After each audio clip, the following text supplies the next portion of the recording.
Yesterday I had to drop off my car to get a little bit of work done. I was pulling out of a driveway out of a friend's house and pulled my front fender off. I've been driving 30 years. No idea how this happened. But anyway, so I take it to the body shop and I use the restroom before I leave. And while I'm washing my hands, I get up and I look in the mirror and I just went, oh my gosh, because I realized that none of my makeup matched and looked very good. So this was concerning for a couple of reasons. One, I wear the same simple makeup every single day. So I've been walking around without anything looking like it goes together.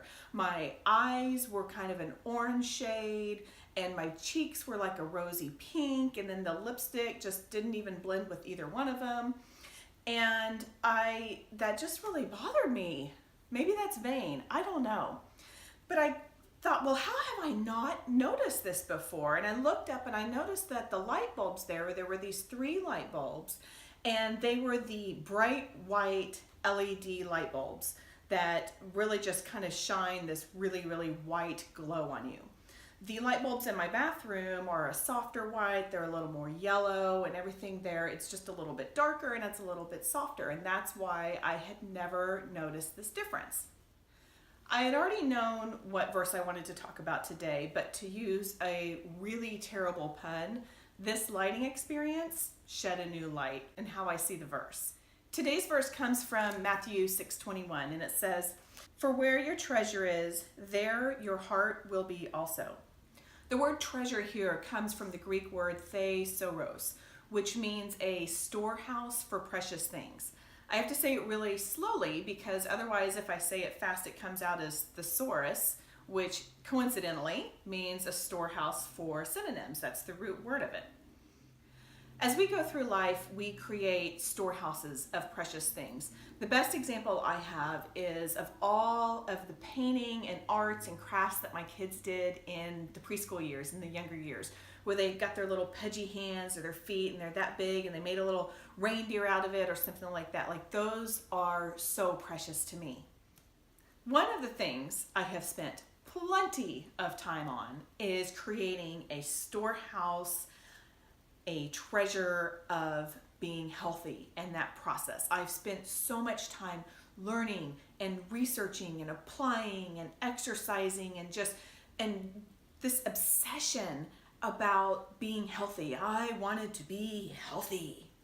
But in the process, I really created the wrong kind of treasure and the wrong kind of storehouse. Now, there's definitely a time when we may need to really intently focus on our health. If you are new to the journey or if you have a really strong goal in the near-term future, of course, that's normal, that's fine.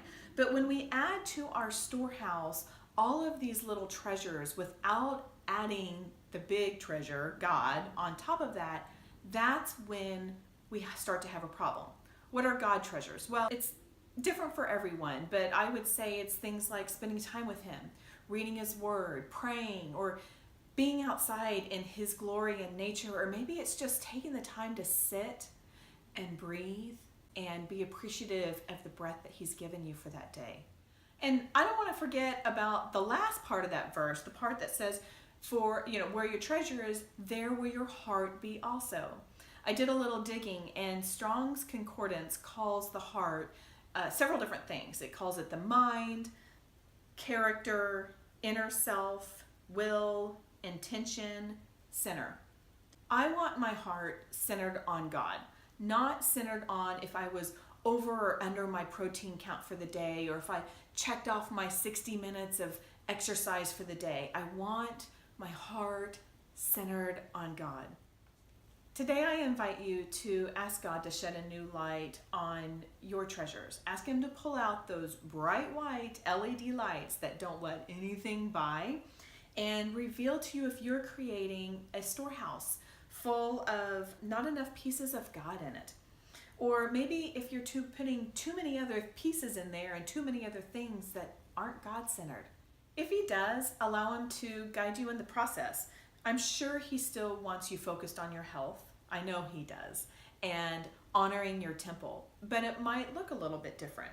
Or maybe He'll say, hey, high five, well done, keep at it. but it's worth an ask. Let's just hope, though, that he doesn't pull out those bright white LEDs and you find that your makeup doesn't match either. That's all for today. Have a grace day.